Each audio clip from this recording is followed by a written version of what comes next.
जय माता दी। नवरात्रि के बाद चौकी विसर्जन हम कैसे करें, तो सर्वप्रथम आपको नहा धुल के माता रानी की पूजा करनी है और फिर ये काम सब आपको दशमी को ही करना है। नवरात्र पूरे इसी तरीके से रखा रहना है सामग्री को सभी जगह पर, और फिर 10वें दिन नहा धुल के माता रानी की पूजा करनी है, फिर उसे क्षमा याचना करनी है और फिर उसके बाद सभी सामग्री को आप अपनी जगह से धीरे से खिसका दीजिए।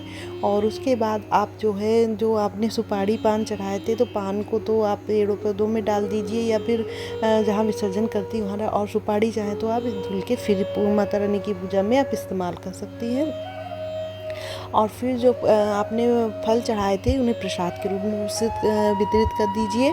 और जो फूल पत्ती है इस तरीके जो आपने चढ़ाई थी उन्हें विसर्जित कर दीजिए। वृक्ष में घर के पेड़ पौधे उनमें भी आप डाल सकती हैं तोड़ के।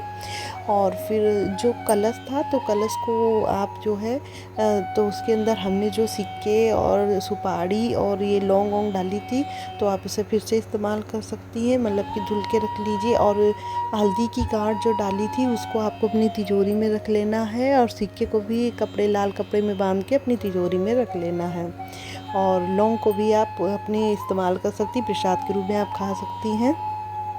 और जो ये अक्षत हमने चढ़ाए थे, जो कलश के नीचे रखे थे, राष्ट्र कमल बनाया था, तो आप उसको जो है पंछियों को दाना के रूप में डालिए। अगर ज़्यादा चावल हो तो आप ब्राह्मण को भी दान कर दीजिए। और कलश की जल को आपको जो है घर में पूरे घर में छिड़क देना है। हाँ, ध्यान रहे बाथरूम में आपको नहीं छिड़कना है, और पूजा स्थल में छिड़क के, और बाकी बचे हुए जल को आपको जो है अपने घर के गार्डन में जो पेड़ पौधे लगा उसमें डाल देना है। और जौ को थोड़े से आप अपने पर्स में रख लीजिए, थोड़े से तोड़ के, और थोड़े से आप अपनी तिजोरी में रख दीजिए। और चाहें तो आप मुख्य द्वार पर भी थोड़े से बांध सकती हैं। और बाकी बचे हुए को आप गाय को खिला सकती हैं, या फिर इन्हें मिट्टी में गाड़ दीजिए, या इन्हें जहाँ विसर्जित करती हैं वहाँ विसर्जित भी कर सकती हैं।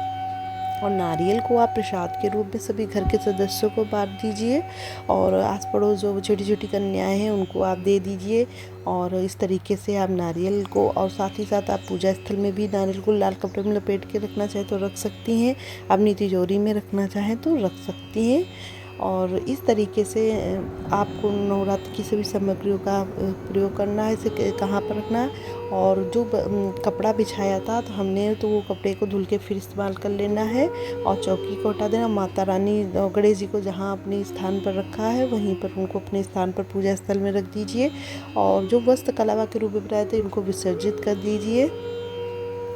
और जो हमने रुपए चढ़ाए थे वो ब्राह्मण को दान कर दीजिए। 16 सामग्री जो मतलब जो सामग्री श्रृंगार की जो चढ़ाई थी, जितनी भी चढ़ाई थी 7-16, तो उनको आप ब्राह्मण को दान करिए, या जो घर में मान्य होते हैं नंद जिठानी उनको आप दे दीजिए, और कुछ अपनी भी पास रख लीजिए। तो इस तरीके से नवरात्र पे जो हमने सभी चीज़ें चढ़ाई थी उनका विसर्जन किस तरीके से करना है, तो उसकी मैंने संपूर्ण जानकारी दी। अगर आपको जानकारी अच्छी लगे तो आप मेरे वीडियो को लाइक से सब्सक्राइब करना ना भूलें।